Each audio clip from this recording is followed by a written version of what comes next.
Dixo Daily presenta.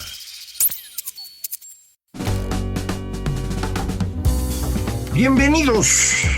Esto es Fuera de la Caja. Yo soy Macario Schettino y le agradezco mucho que me acompañe en esta revisión de lo ocurrido en la semana que terminó el 11 de enero de este 2026. Apenas llevamos poco más de una semana de la captura de Nicolás Maduro por parte del gobierno estadounidense, pero parece que ha transcurrido mucho más tiempo. Un montón de cosas están ocurriendo en todas partes, difíciles de entender sin duda. Y entonces, bueno, pues hay que empezar primero por ahí, porque de ahí se derivan fenómenos que conviene revisar para el caso de México. Entonces, primero, a final de cuentas, el gobierno estadounidense le da un visto bueno a la señora Delcy Rodríguez para que ocupe el lugar de Maduro, siguiendo el proceso de la ley venezolana. Hasta donde yo entiendo, ella era la sucesora en caso de que Maduro no pudiera terminar su periodo, y la corte de ese país así lo decidió. Y bueno, pues imagino que lo hizo a cambio de cumplirle muchas cosas al gobierno de Estados Unidos, a Donald Trump. Y entre estas cosas está el alejarse de los países enemigos de Estados Unidos que estaban utilizando a Venezuela como plataforma para estar presentes aquí en América. Esto significa Rusia, China e Irán, esencialmente, pero también Cuba. El segundo tema tendría que ver con la liberación de los presos políticos, y en estos dos asuntos la cosa no está tan clara como parecería. Por un lado, los médicos cubanos fueron retirados de Venezuela, se dejó de exportar petróleo a Cuba, y todo esto, insisto, por presión de Estados Unidos. Y también iban a liberar a los presos políticos, pero ahí se empezó a complicar todo. Resulta que la señora Delcy puede ser nombrada presidenta de la República Bolivariana de Venezuela, pero eso no significa que tenga el poder, y al menos el poder de las armas no lo tiene ella, lo tiene Diosdado Cabello, que es el personaje oscuro de Venezuela. El poder detrás de Maduro, la persona que yo pensaba cuando murió Chávez que sería el sucesor. Sin embargo, los cubanos lograron imponer a Maduro. Acuérdese usted que Chávez se murió en Cuba, lo tuvieron, pues yo creo que refrigerado unos días, en lo que lograron amarrar a Maduro como sucesor, porque a través de él podían seguir haciendo lo que estaban haciendo y corrían menos riesgos que con Cabello, con Diosdado. Ahora intentan Estados Unidos hacer algo similar con la señora Delcy, pero Diosdado no se deja. Entonces salieron unos cuantos presos políticos y otra vez desapareció el tema. Los han movido de unas cárceles a otras, no aparecen.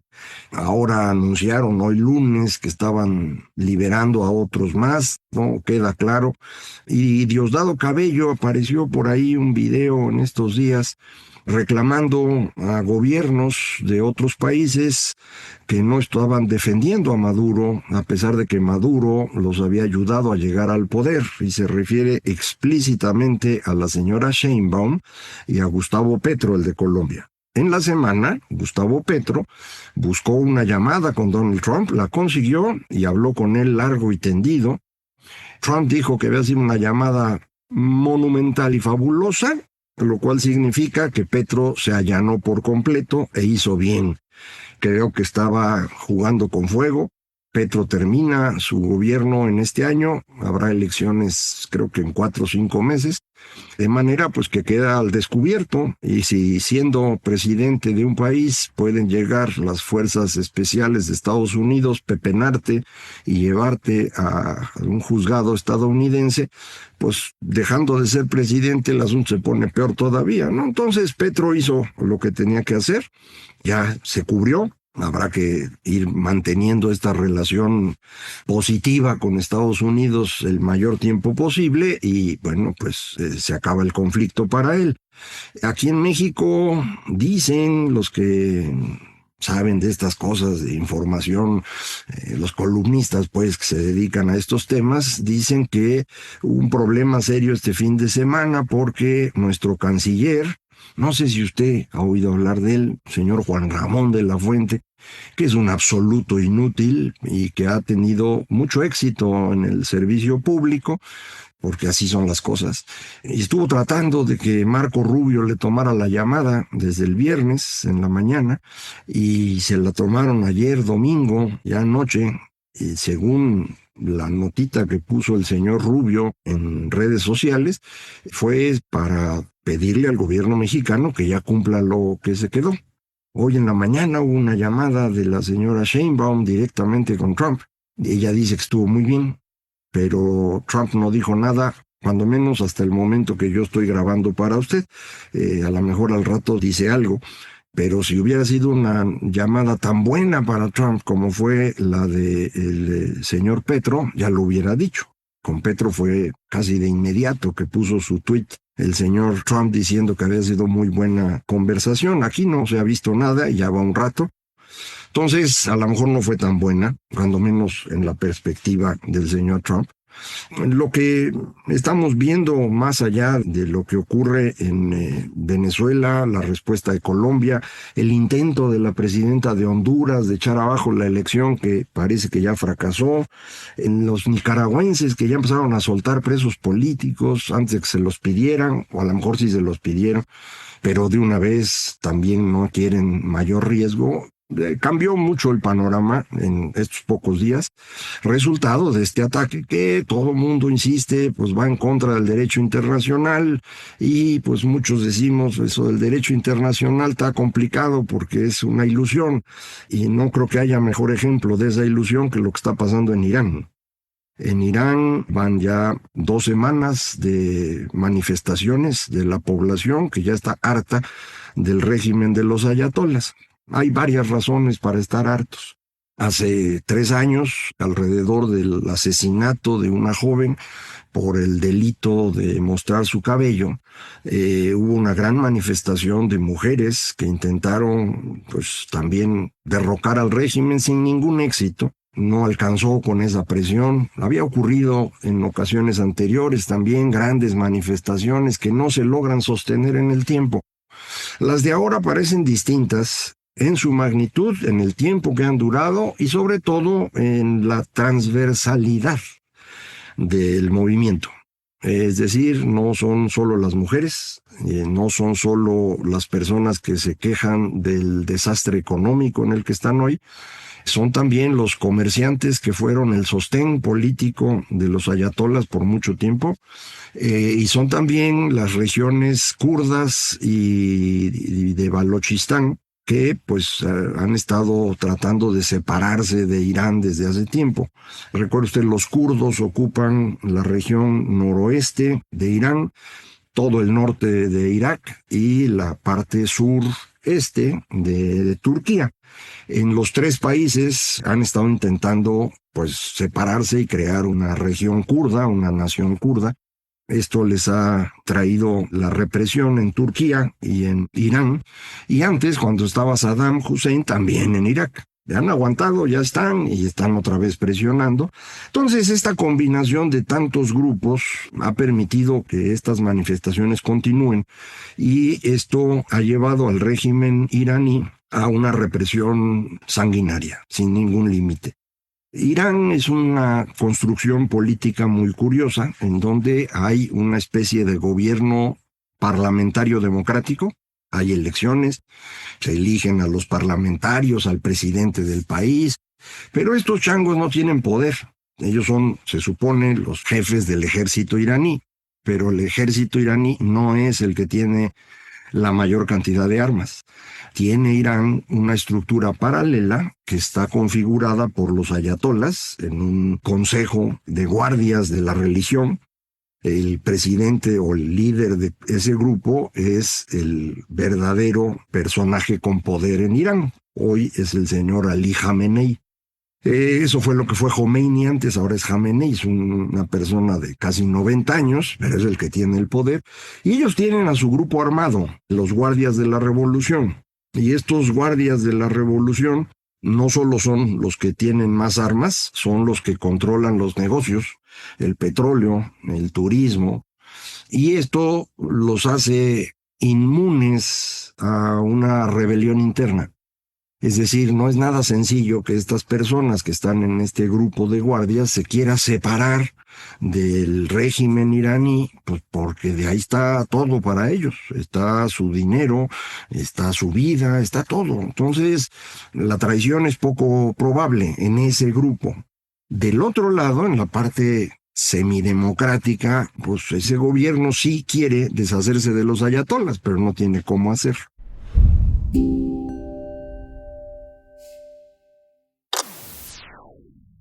Bueno, este tipo de régimen en el que se construye una fuerza militar que está dedicada a extraerle recursos a la población es lo mismo que tenemos en Cuba y en Venezuela. Estas estructuras se crean para controlar a la población. No es un ejército pensado para defender al país, es un ejército pensado para controlar a la población y poderle extraer todo lo posible. Y esa es la razón por la cual estos países se van haciendo pobres muy rápido. Cuba jamás hubiera sobrevivido si no hubiera sido por el apoyo de la Unión Soviética. Cuando esto se viene abajo, se van a extraerle dinero a los venezolanos, ya lo platicamos la vez pasada, y lo logran de manera muy eficiente a partir de 2003, cuando Fidel intercambia con Chávez control militar, personal de inteligencia cubanos para cuidar al régimen, para cuidar a Chávez, a cambio de petróleo y recursos. Y con eso Cuba vuelve a sobrevivir bastante bien, mientras Venezuela se va a la miseria. Porque no solo es el dinero que se va a Cuba, es el dinero que se roba el señor Chávez. La hija de Chávez es, según las publicaciones, una de las mujeres más ricas del mundo, así como Fidel Castro fue uno de los hombres más ricos del mundo hasta que se murió. Y ahora, pues me imagino sus herederos tendrán todo, su isla privada, sus propiedades, sus $1,000 millones. Y también Maduro, porque ahora nos enteramos, se llevó, no me queda claro si 113 o 127 toneladas de oro de Venezuela a Suiza, a sus cuentas personales. Han puesto mucho en redes que esto es casi lo mismo que se llevó España durante todo el periodo virreinal. No tengo idea de si es cierto o no, eso han puesto. Suena lógico, efectivamente aquí en México, por ejemplo, se ha producido más plata y más oro durante los últimos 30 años que lo que se produjo en todo el tiempo anterior. Entonces, podría ser esto. Acá, bueno, lo hacen empresas y está más o menos documentado, pero allá, pues se lo robó todito el señor Maduro. Estos regímenes construidos de esta forma, pues son profundamente dañinos para la población. Es el caso de Cuba, es el caso de Venezuela, es el caso de Irán. Y no hay manera de quitarlos. La población pues no se puede defender porque no tiene armas, no se puede salir fácilmente en el caso de Cuba porque pues hay muchos tiburones y aún así hacen sacrificio inmenso y algunos logran salir. Muchos se fugan cuando llegan a otros países, eventos deportivos o eventos académicos. De Venezuela sí se ha ido 1 de cada 4 venezolanos, porque está más fácil salir. Aún así sigue siendo un problema bien serio. En Irán tampoco es tan sencillo como uno pudiera imaginarse. Estos personajes que cuidan que se mantenga el régimen, pues son verdaderamente represivos. Y en estos fines de semana, probablemente en las 2 semanas, pero sobre todo este fin de semana, aparentemente han matado a ya miles de personas. La estimación más baja que he visto es de arriba de 500, pero varios que tienen relaciones con Irán y que ponen sus comentarios en redes sociales, iraníes que están viviendo fuera, afirman que son ya varios miles. No lo dudaría. Y viene aquí pues la pregunta, ¿qué hacemos con el derecho internacional, no? Es decir, cuando uno ve con claridad que un gobierno está usando a su gente para controlarla y extraerle riquezas, pues deberíamos tener forma de actuar, ¿no? Pero no se actuó contra Cuba por 67 años, ¿eh? No se ha actuado contra Irán y ya van 47. No se actuó en Venezuela y van 27. Entonces, sí necesitamos ser un poco más claros aquí, ¿no? Naciones Unidas se ha convertido en un problema, porque lo que tenemos allá adentro, pues es a todos, ¿no?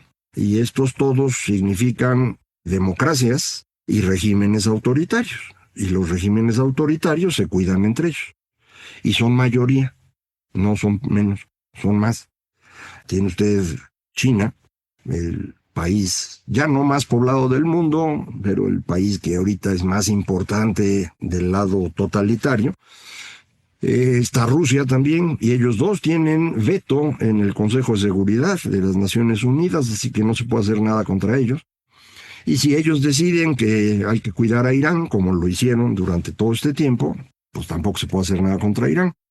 Y luego nos encontramos con personajes de Irán o de algún otro país de por allá que encabeza la Comisión de Derechos Humanos de Naciones Unidas, diciendo, pero ¿cómo puede ser eso, no? Entonces, también hay que empezar a hablar seriamente de qué hacemos con Naciones Unidas. O más claramente, tendríamos que empezar a platicar si se puede encontrar una forma en la que los países deberían funcionar. Recuerde usted que eso de la democracia, el Estado de Derecho, la idea de que todos los seres humanos somos iguales y tenemos derecho a la libertad, eso es nada más occidental, ¿eh? Ese es un invento que hicimos en Europa y se extendió a los países que fueron colonizados por europeos, caso de toda América Latina, el caso sin duda de los países que son europeos fuera de Europa, Estados Unidos, Canadá, Australia, Nueva Zelanda. Es el caso de Israel. Pero fuera de eso, los demás no son así. Ellos han mantenido estas estructuras sociales mucho más antiguas, yo diría casi naturales para la forma como funcionamos los seres humanos en nuestra historia, en donde las estructuras están configuradas alrededor de familias extendidas, clanes, y estos grupos son los que resuelven los problemas. Entonces usted no es un individuo, es parte de una familia extendida, un clan, y así se va a operar sobre usted. Si dentro de ese clan alguien comete un delito en contra de otro clan, la solución es entre clanes. Esto es más o menos lo mismo que teníamos en el código de Hammurabi, del que todo el mundo se burla ahora de ojo por ojo y diente por diente, y que eso es una cosa espantosa. Bueno, para cuando se hizo, era un avance extraordinario contra lo anterior. Pero, pues eso para quienes hemos aprendido a vivir en la idea de que todos somos iguales y todos debemos ser libres, pues sí es repugnante. Y eso es lo que tenemos en la mayor parte del mundo hoy, en términos geográficos y en términos de población. Eso lo fuimos aquí más o menos administrando por mucho tiempo. Durante el siglo XIX, Reino Unido controlaba los mares del mundo, era el país más poderoso y dijo, así van a ser las cosas, y todo el mundo se subordinó. Después de la Segunda Guerra Mundial, quien ocupa ese lugar es Estados Unidos y más o menos mantuvo el control de esta situación. Lo hizo a cambio de cederle a la Unión Soviética el control sobre Europa del Este y uno que otro lugar que iba pepenando la Unión Soviética, que si Cuba por acá, que si Vietnam por allá, unos poquitos países africanos. Eso era lo suyo, ¿no? Y pues se equilibraban entre los dos, yo no me meto en tu lugar, tú no te metes en el mío, aun cuando todo este tiempo tuvimos estas fricciones continuas, que aquí le llamábamos movimientos revolucionarios, y no eran otra cosa que el intento de la Unión Soviética de entrar en la esfera estadounidense. Entonces, esto se viene abajo, y vivimos en la ficción de que esto se podría administrar cuando la Unión Soviética cae, simplemente bajo el control estadounidense. No dio. Tal vez el gran error haya sido la inclusión de China en la Organización Mundial de Comercio. Fue una idea del gobierno de George Bush, que pensó que al entrar China a la Organización Mundial de Comercio y seguir las reglas del comercio internacional, poco a poco se iría democratizando.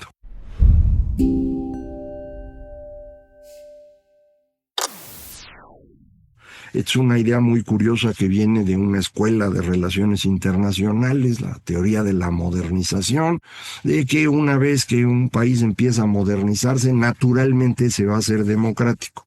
Pues eso no es así, no tiene que ver, porque otra vez, lo que ya he dicho un montón de veces y lo seguiré haciendo, el tema económico no es el que determina la forma de pensar de las personas, perdón porque suene redundante.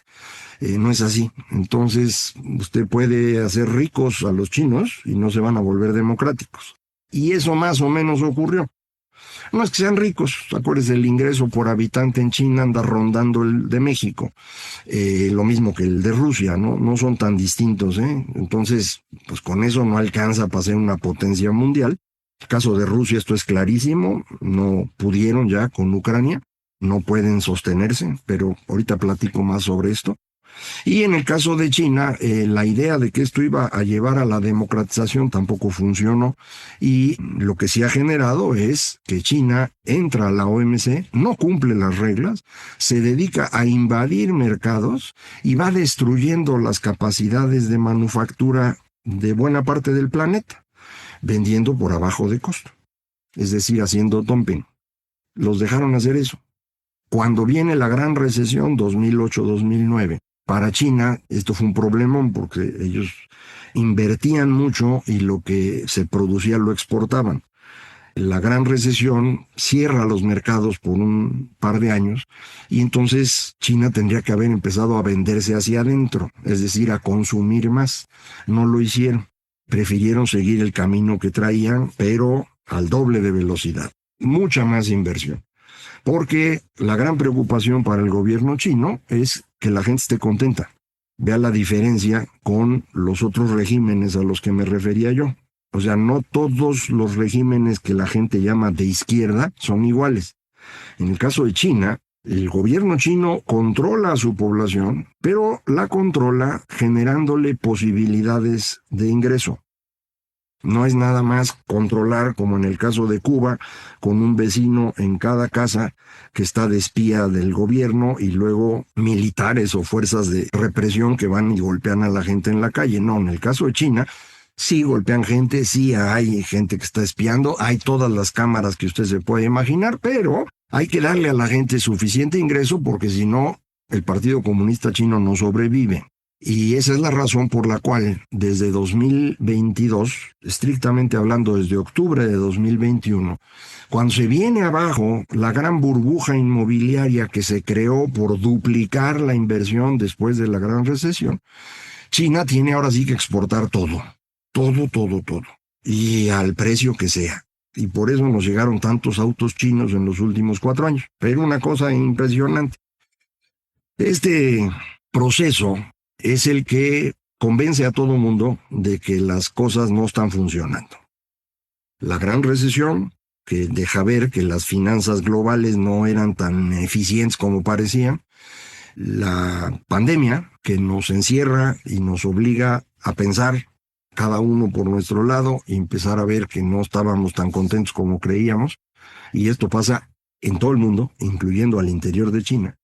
Y luego esta quiebra del sector inmobiliario en ese país. Entonces esto desajusta todo. Y ese desajuste que vivimos en particular desde la gran recesión es lo que facilita el ascenso de líderes populistas como el señor Trump en países desarrollados. Entonces no es que Trump esté causando todo lo que estamos viendo hoy. Trump es a la vez un resultado y una causa del desorden. Surge de esta dificultad que empezamos a tener todos a partir de 2009 y la acelera. Y en el momento en el que estamos hoy, esto está poniendo pues todo el mundo en una situación bien complicada. Cae el señor Maduro. ¿Quién controla Venezuela? Solo Dios, man.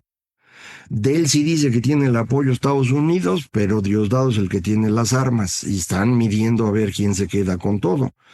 El señor Trump está interesadísimo por el momento en que Cuba se quede sin petróleo, para lo cual seguramente estará hablando con la señora Sheinbaum de eso, o habrá hablado hoy en la mañana de eso. porque pues, su objetivo es que caiga el régimen cubano. ¿Quién reemplaza? Trump dice, los que están en Miami. Pues sí, nada más primero necesitas ocupar la isla, ¿no?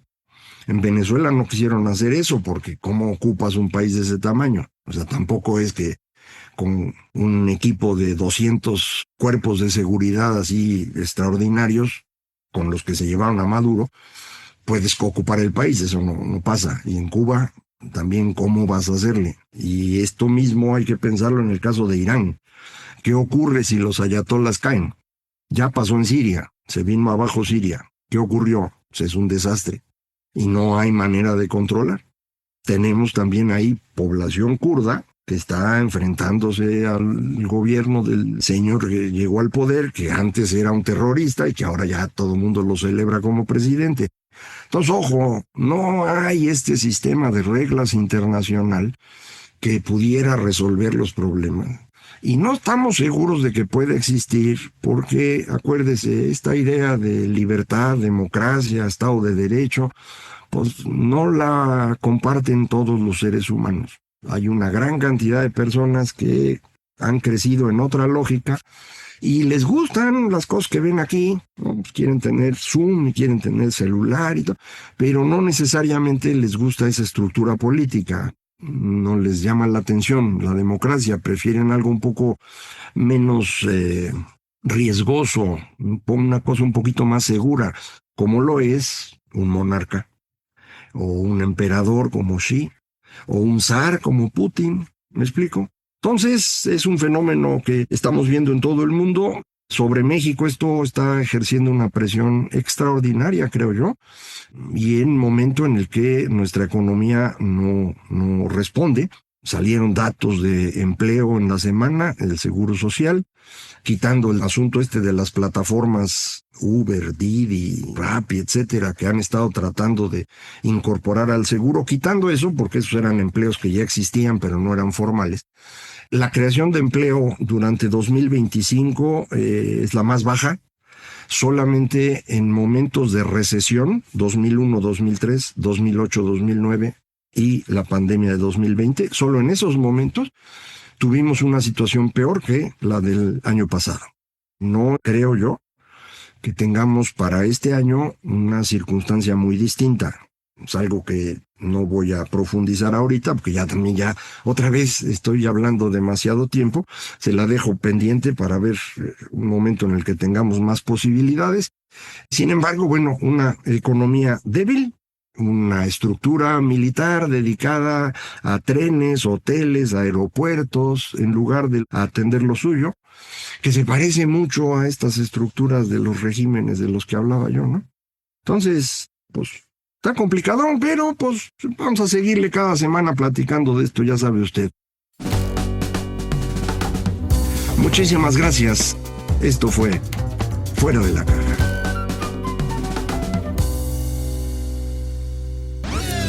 Una producción de Dixo.